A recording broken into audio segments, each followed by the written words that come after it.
Hello, thank you so much for joining me today for Give Him 15. And the title of today's post is 2024, A Hinge of History. History will record 2024 as a year of tremendous import, a defining year, a hinge of history. It'll be a wild ride, oxymoronic in its extremes. Charles Dickens wrote regarding the time of the French Revolution, it was the best of times, it was the worst of times.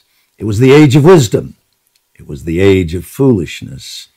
It was the epic of belief, it was the epic of incredulity. It was the season of light, it was the season of darkness. It was the spring of hope, it was the winter of despair. History, as they say, has a way of repeating itself. This year will be highly productive, but very tumultuous, incredibly fruitful, yet greatly challenging. It'll be a year of coming together and a year of great separation. It will awaken the warrior and expose the fearful. A clear line is being drawn between good and evil, removing what once seemed like safe middle ground. Indifference and complacency, disguised in the intellectual robes of neutrality, will no longer be possible.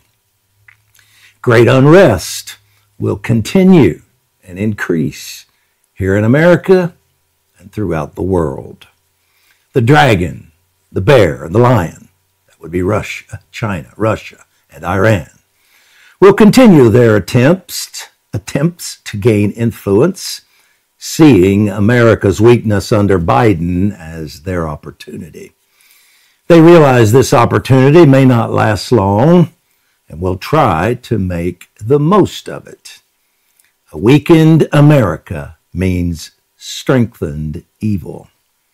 Knowing that a continuation of Marxism, wokeism, open borders, a weak military and economy, great division, the destruction of the family unit, and a decay of morality weakens America, Satan and his allies will also attempt to influence America's 2024 elections. They fear Trump and will work to oppose him. But know that Satan's tactics, violence, and the unrest generated throughout the world will be met by Holy Spirit's greater power and the higher authority of God's kingdom on earth. Demonic opposition will transform into God's opportunities. Though Scripture tells us violence and unrest will not end until Christ returns, nevertheless, Yahweh's wisdom and power will make them serve His purposes. So much so that I believe this will begin one of Satan's greatest times of frustration in all of history. In 2024, some of God's judgments against His enemies will occur openly and be recognized as undeniably from Him. Like Pharaoh, who hardened his heart to the point of being irredeemable, many have done so today. God will make examples of some. Government shakeups will also continue throughout the world, as have occurred in Argentina and the Netherlands. But our prayers are prevailing. The prayers of the church, the ecclesia, have accomplished much. We have not been attempting to overcome God's reluctance, but have been laying hold of His willingness. We have engaged with heaven, and heaven is now engaged. What He needed from us, He has received, and we will receive from Him what we need. Light will now penetrate And the spirit of wisdom and revelation will be released to entire societies and cultures, resulting in radical change. God has used our prayers and declarations, releasing his voice into the earth, to rend the heavens and come down, Isaiah 64:1. The rending of the heavens allows God's light and truth to break through, producing revelation. The lifting of the veil spoken of in 2 Corinthians 4:3 and 4. This impacts not only individuals, but regions and nations. A fresh hunger and cry for God's presence will arise, and his presence will come. This will produce radical passion. Entire streams and movements will be impacted. The worship movement of the last 50 years will be renewed, going even deeper into his presence. Some that have drifted too far toward professionalism will receive a course correction.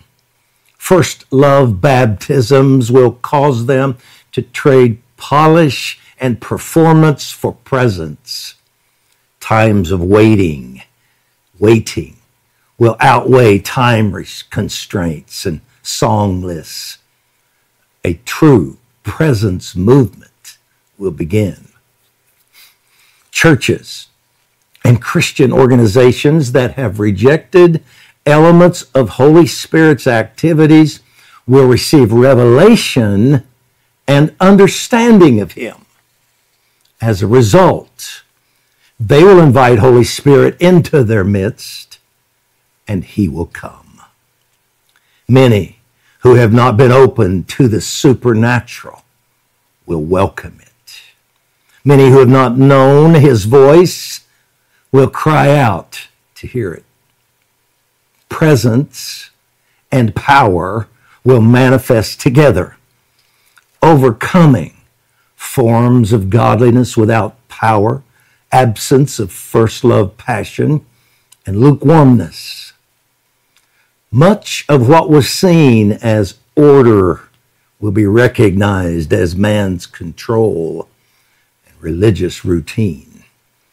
Holy Spirit's fire will be sought and given, and the results will be explosive. Incredible miracles will invade the earth, accompanying the gospel, preaching of the word. Amazing signs and wonders will occur in schools, homes, businesses, churches, arenas, bars, hospitals, on campuses, in the streets. It was in Ephesus that God wrought special miracles. King James says extraordinary, special miracles by the hands of Paul. Acts 19:11. Yet this was also the church warned later against a form of godliness without power and rebuked for leaving their first love, as mentioned above, Ephesus. Passion, presence, and power go hand in hand. Passion attracts God's presence, which releases his power. Holy Spirit was challenging the ecclesia at Ephesus to do what was necessary for restoration. He is offering the same to many believers and churches in 2024. Noted Greek scholar Rick Renner says of Acts 19:11, God wrought special miracles by the hands of Paul. Wrought in this verse is from the Greek word poieto, which denotes creativity. Because the word poieto is used in this context, we know that the miracles taking place in Ephesus were miracles of a creative nature. In fact, this power was so out of the ordinary that the Bible describes it as special, which is a translation of the Greek word tukano. This Greek word means to hit upon, happen upon, or fall upon. It implies something unique that overtakes someone, or power that falls on someone as if to take him or her by surprise. Paul literally hit upon, happened upon, or fell into a level of power that was without equal in his experience. He found himself suddenly operating in a realm of miracles that was extraordinary, powerful beyond his wildest expectations. Of course, all miracles are uncommon, but there was something about these miracles in particular that transcended every miracle Paul had previously experienced during his ministry. Excuse me. From the usage of this Greek word tukano, it seems that Paul himself was surprised by the exceptional assortment of miracles that were occurring at his own hands. This is the level of power and miracles that I believe will begin in 2024.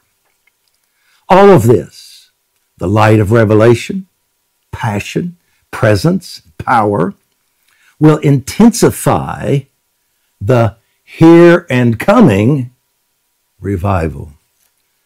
Presence evangelism will occur along with power evangelism. Unbelievers will be drawn by the magnetism that is Christ. And Holy Spirit will demonstrate the truth of the gospel and reality of Christ. Prophetic evangelists will arise, ministering with great power and gifts of the Spirit. The current trickle of souls will become an influx, the beginning of earth's greatest harvest.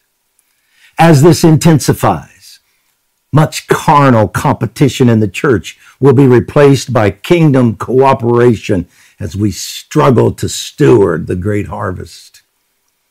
The plowman will indeed overtake the reaper. Amos 9:13. The Good News Translation words this verse: the days are coming when grain will grow faster than it can be harvested. I believe this increase will begin in 2024. The harvest will come from all segments of society, all races, all ages. I believe Holy Spirit has shown me that incredibly influential individuals will be converted from the realms of government, entertainment, and even other religions. Some of these converts will be used by Christ in very unconventional ways. Their genuine faith, yet shared in unusual and unreligious ways, will have unique impacts on areas of the culture. I believe this, too, will begin in 2024. Let's pray into this, and we'll talk about a few more things tomorrow. Father, you are all wise, all powerful, always good, and always right.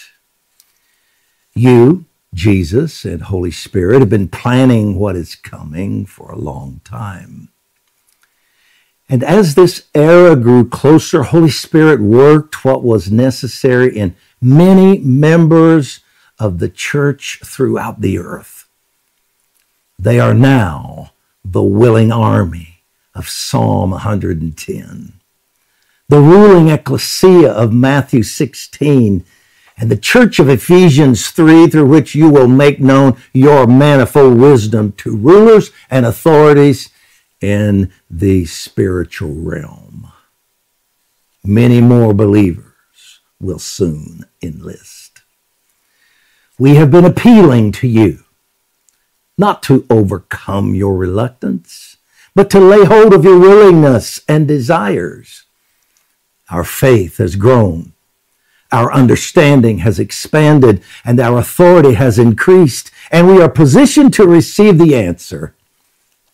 Bring the release of revelation, revival, power and triumph over evil you have spoken of in your word and through your prophets.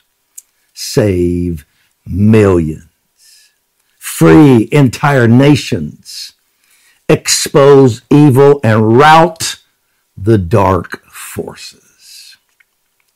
As we move into 2024, we do so without fear.